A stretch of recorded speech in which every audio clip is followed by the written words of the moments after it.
அடுத்த நிகழ்ச்சியாக நமது தமிழ் மன்றத்தின் தலைவர் திரு மாணிக்கம் அண்ணாதுரை அவர்களை தொடக்க உரை நிகழ்த்த அழைக்கிறேன்.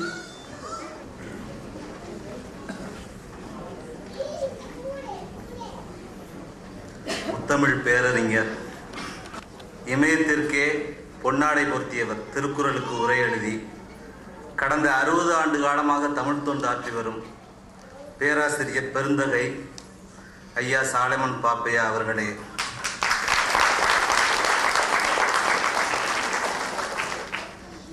எண்ணெயில் தமிழ் மன்றத்தின் துணைத் தலைவர் முனைவர் தியாகராஜன் அவர்களே,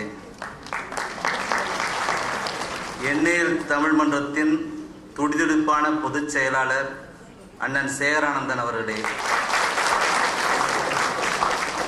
எண்ணெயில் தமிழ் மன்றத்தின் நிதிநிலைகளை மிக அருமையான முறையில் பராமரிக்கும் பொருளாளர் மரிய ஆரோக்கியம் அவர்களே, இங்கு வருகை தந்திருக்கும் அனைத்து தமிழ் நெஞ்சங்களே, பெரியோர்களே, தாய்மார்களே, சான்றோர்களே, குழந்தைகளே, அனைவருக்கும் என் முதற்கண் வணக்கம். தமிழர்கள் ஜாதியால் வேறுபடலாம், மதத்தால் வேறுபடலாம், எப்பொழுதுமே நினைவில் இருக்கும், நிலைத்து நிற்கும். இதுதான் தமிழர்களின் தாற்பயம். தமிழர்கள் எந்த ஒரு விஷயமே உலகத்திற்கானது என்று பார்ப்பவர்கள், தங்களுக்கானது என்று எப்போதுமே பார்ப்பதில்லை. இதற்கு உதாரணமாக சொல்ல வேண்டும் என்றால், தமிழில் தோன்றிய அத்தனை இலக்கியங்களுமே உலகம், மிக பிரம்மாண்டமான இலக்கியங்கள் அத்தனையுமே உலகம் என்ற வார்த்தையில் தான் தொடங்கும். திருக்குறளை எடுத்துக்கொள்ளுங்கள், அகர முதல எழுத்தெல்லாம் ஆதிபகவன் முதற்றே உலகு, முதல் குறளிலேயே உலகம் வந்துவிடும். 10,000 பாடல்களை எழுதினார் கம்பர், கம்பராமாயணத்தில். முதல் பாடலை எடுத்துக்கொள்ளுங்கள், உலகம் யாவையும் தாமுளவாக்களும் நிலைபெறுத்தலும் மீட்களும் நீங்களா அழகிலா விளையாட்டுடையார் அவர் தலைவர் அன்னவர்க்கே சரணாங்களை, அதுவும் அப்படித்தான் ஆரம்பிக்கும். சங்க இலக்கியங்களை எடுத்துங்கள், மாநிலம் சேவடியாக என்றுதான் நற்றினையும் தொடங்கும். இதுபோல் சிலப்பதிகாரத்தை எடுத்துக்கொள்ளுங்கள், திங்களை போற்றுதும் என்றுதான் தொடங்கும். இவ்வாறாக அத்தனை இலக்கியமே தாங்கள் எதையெல்லாம் படைக்கிறார்களோ அதெல்லாம் இந்த உலகத்திற்கானது, தங்களுக்கு மட்டுமல்ல என்ற உயர்ந்த கொள்கை உடையவர்கள் தமிழர்கள். அதை ஒருவரும் மறுக்க முடியாது. ஆண்டவன் மனிதனுக்கு வழங்கியது அருளியது திருமந்திரம் என்பார்கள், மனிதன் ஆண்டவனுக்கு பாடியது திருவாசகம் என்பார்கள், மனிதன் மனிதனுக்கு பாடியது திருக்குறள் என்பார்கள். ஆனால் அந்த திருக்குறளே உலகத்திலிருந்து தான் தோன்றுகிறது, உலகம் என்ற சொல்லிலிருந்து தான் தோன்றுகிறது. அந்த அளவிற்கு தமிழர்களோட மனப்பான்மை உலகம் தழுவியதாக அமையும். நான் சில கல்லூரியில் படிக்கும் போதும் சரி, இலக்கியத்தில் அதிக ஆர்வம் உள்ளவர். பல ஆங்கில இலக்கியங்களை படிக்கும் போதெல்லாம் சரி, இவற்றை படிக்கிறோமே, இதில் உள்ள செய்திகள் எல்லாம் தமிழில் இருக்கிறதா என்று பார்க்கும் பொழுது, தமிழில் அதை விட அற்புதமான விஷயங்கள் 2000-3000 ஆண்டுகளுக்கு முன்பே இருக்கிறது என்று அறிய மிக பிரமித்து போயிருந்தேன். இயேசுநாதர் பிறந்ததை 5 மொழியில் அறிவித்தார்களாம். அந்த 5 மொழியில் தமிழ் மொழியும் ஒன்று. அன்று தொட்டு இன்று வரை மக்களின் பேச்சு மொழியாக இருப்பது தமிழ் மொழி ஒன்றுதான். நாம் 2000 ஆண்டுகளுக்கு முன்பு என்னென்ன வார்த்தைகளை எல்லாம் பயன்படுத்தினோமோ அதே வார்த்தைகளை இன்றும் நாம் பயன்படுத்தி கொண்டிருக்கிறோம். 1931 1920களில் வாழ்ந்தவர் கலீல் ஜிப்ரான். அதே காலகட்டத்தில் சமகாலத்தவராக வாழ்ந்தவர் பாரதியார். கலீல் ஜிப்ரானுடைய ஒரு கவிதை வரியை படித்தேன். எழுதி செல்லும் விதியின் கை எழுதி எழுதி மேற்செல்லும், அழுதாலும் தொழுதாலும் அதிலோர் எழுத்தும் மாறாதே என்று. என்ன அற்புதமாக விதியின் தத்துவத்தை பற்றி கூறியிருக்கிறார் கலீல் ஜிப்ரான் என்று எண்ணிக்கொண்டிருந்தேன்.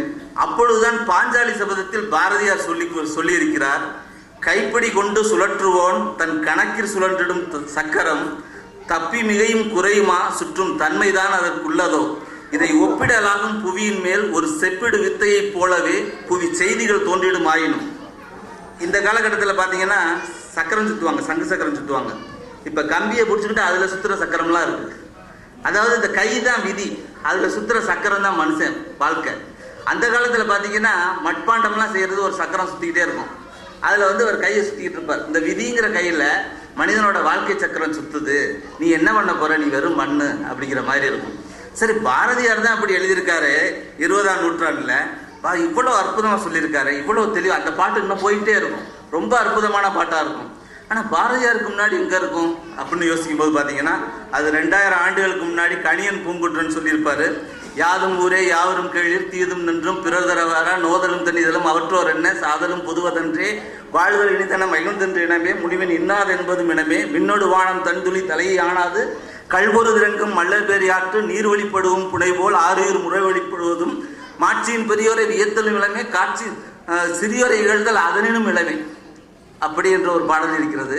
அந்த பாடலில் அவர் என்ன சொல்வார் என்றால், மழை பெய்கிறது, இடி இடிக்கிறது, மின்னல் மின்னுகிறது, மழையானது மலையில் விழுந்து வீணாக உருண்டு ஓடுகிறது. அந்த ஆற்றில் உருண்டு ஓடுகின்ற தெப்பமானது நதியின் போக்கிலேயே சென்றுதான் கரை சேருமே ஒழிய நதிக்கு எதிராக சென்று கரை சேராது. அப்படித்தான் மனித உயிர்களும் இந்த விதியின் போக்கிலேயே இந்த உயிரும் ஓடிக்கொண்டிருக்கும் என்ற உயர்ந்த தத்துவம் அன்றே கணியன் பூங்குன்றன் சொல்லிவிட்டான் 2000 ஆண்டுகளுக்கு முன்பு. அப்பொழுதெல்லாம் உலகத்தில் பல பாகங்களில் மனிதர்கள் இலைதலைகளை அணிந்து வாழ்ந்து கொண்டிருந்தார்கள் என்பதுதான் உண்மை. இதில் என்ன தெரிகிறது என்றால், நம்முடைய இலக்கியங்கள் எல்லாம் ஒரு மைய புள்ளியை நோக்கி ஒருங்கிணைகின்றன, உலகத்தை நோக்கி ஒருங்கிணைகின்றன. மற்றொன்று என்ன கூற வேண்டும் என்றால், உயர்ந்த தத்துவங்கள் எல்லோருமே எடுத்து ஆளுகிறார்கள். இன்னொரு பாடலையும் என்னால் உங்களுக்கு இங்கே இந்த அவையில் சொல்ல முடியும். குறுகோள கிழித்த கெண்டை அயலது உருகெழு தாமரை வான்முகை வெறுவும் கழனியம் படப்பை காஞ்சியுற என்ற ஒரு குறுந்தொகை பாடல் இருக்கிறது. இந்த பாடலில் உள்ள அடுத்த வரிகள் எல்லாம் நாம் அந்த வார்த்தைகள் எல்லாம் இன்றும் நாம் பயன்படுத்துகிறோம். இந்த பாடலின் கருத்து என்னவென்றால், நீரில் உள்ள கெண்டை மீனை ஒரு நாரை கவ்வி பறக்கிறது. நாரையானது கால்களிலும் கவும் அலையினாலும் கவும்.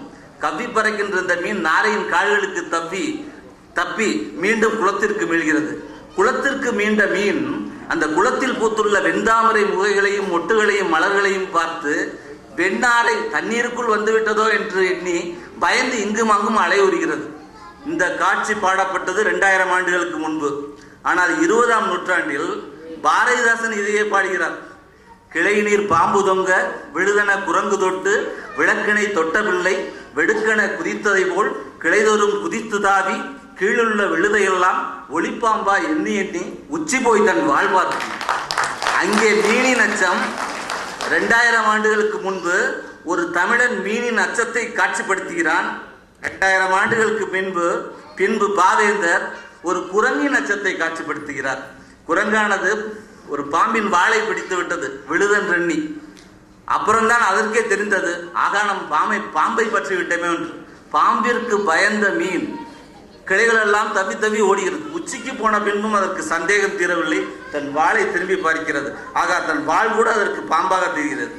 இதில் என்ன தெரிகிறது என்றால், மொத்தத்தில் பார்த்தீங்கன்னா கற்பனை ஒன்றுதான். ஒன்றின் அச்ச உணர்வை அரண்டவன் கண்களுக்கு இருண்டதெல்லாம் பேய் என்பதை போல் காட்டுகிறார். ஆனால் காட்சிகள் தான் வேறு. இப்படித்தான் நமது கவிஞர்கள் எல்லாம் பல முனைகளில் பல புள்ளிகளில் ஒன்றுபடுகிறார்கள் என்றுதான் நாம் சொல்ல வேண்டும்.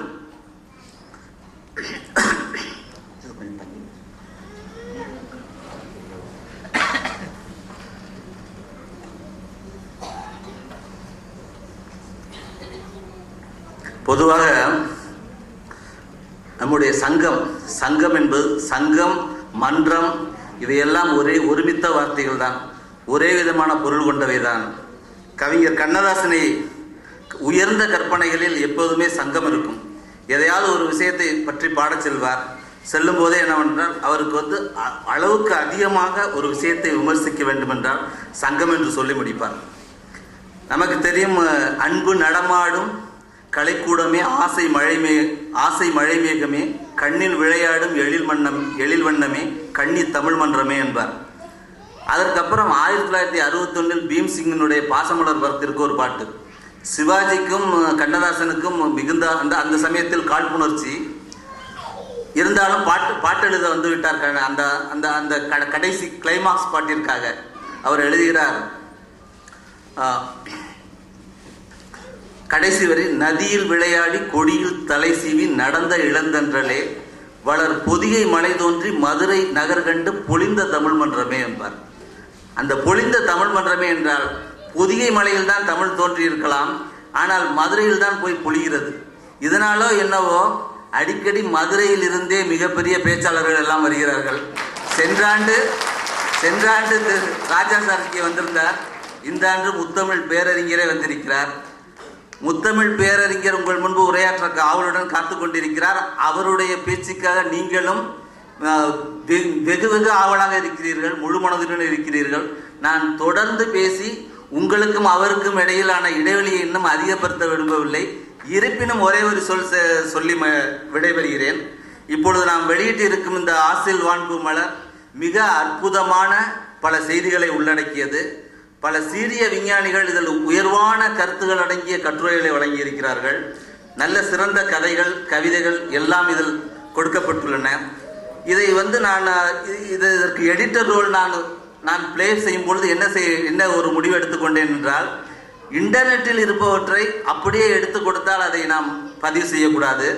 ஒவ்வொருவருடைய அவருக்காக சுய சிந்தனை, அதில் வெளிப்படுகின்ற அந்த கட்டுரைகள், கதைகள் இவற்றை மட்டும் நாம் கொண்டு வரும் பொழுது அவர்களுடைய அந்த இமேஜினரி பவர்ஸ், ஒரிஜினாலிட்டி இதெல்லாம் நாம் கொண்டு வர முடியும் என்ற நோக்கில் இதை வடிவமைத்து செய்துள்ளோம். இதை அனைவரும் படியுங்கள். நிச்சயம் இது ஒரு பெட்டகமாக இருக்கும் என்று நான் நம்புகிறேன். சிறந்த விமானம் பற்றிய இறங்கும் ஏறும் எல்லா விதமான செய்திகளையும் மிக அற்புதமாக இதில் கொடுத்துள்ளோம், தமிழ் படுத்தியுள்ளோம். ஏனென்றால் தமிழகத்தில் எங்கோ ஒரு மூலையில் கிராமங்களில் இருக்கும் மாணவர்கள் எல்லாம் இவற்றை படித்து அறிந்து கொள்ள வேண்டும் என்றுதான். இன்னொன்று முக்கியமான ஒரு விஷயம் என்றால், 1985ஆம் ஆண்டில் கனிஷ்கா விபத்துக்கு உள்ளானது. அந்த விபத்தினை வெடிகுண்டால் தான் அந்த விபத்து ஏற்பட்டது என்பதை உலகிற்கு அறிவித்ததே எங்கள் என்ஏஎல்லின் விஞ்ஞானி தான். அவருடைய அவர் கிட்டத்தட்ட 85 வயதினை கடந்த பின்னும் அவர் அதற்கான அந்த கட்டுரையை வழங்கியிருக்கிறார். இதை சுத்தமாக தமிழ் படுத்தி இருக்கிறோம். நீங்கள் என்னென்ன ஒரு கடினமான டெக்னிக்கல் வேர்ட்ஸ் எல்லாம் இன்று நாம் பயன்படுத்துகிறோமோ அந்த வார்த்தையெல்லாம் தமிழ் படுத்தி அழகான முறையில் எல்லோரும் புரிந்து கொள்ளும் விதத்தில் அவற்றையெல்லாம் இங்கு தந்திருக்கிறோம்.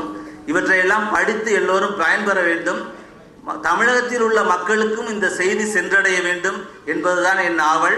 அது நிச்சயம் நிறைவேறும். உங்களை போன்ற பெரியவர்கள் எல்லாம் இருக்கிறீர்கள். இந்த செய்தியெல்லாம் கட்டாயம் எடுத்துச் செல்வீர்கள் என்று நம்புகிறோம். அந்த நம்பிக்கையில் தான் நாங்கள் இன்றும் இது போன்ற பணிகளில் தொடர்ந்து ஈடுபட்டு கொண்டிருக்கிறோம் என்று கூறி, இந்த வாய்ப்பினை நல்கிய உங்கள் அனைவருக்கும் நன்றி கூறி விடைபெறுகிறேன். நன்றி, வணக்கம்.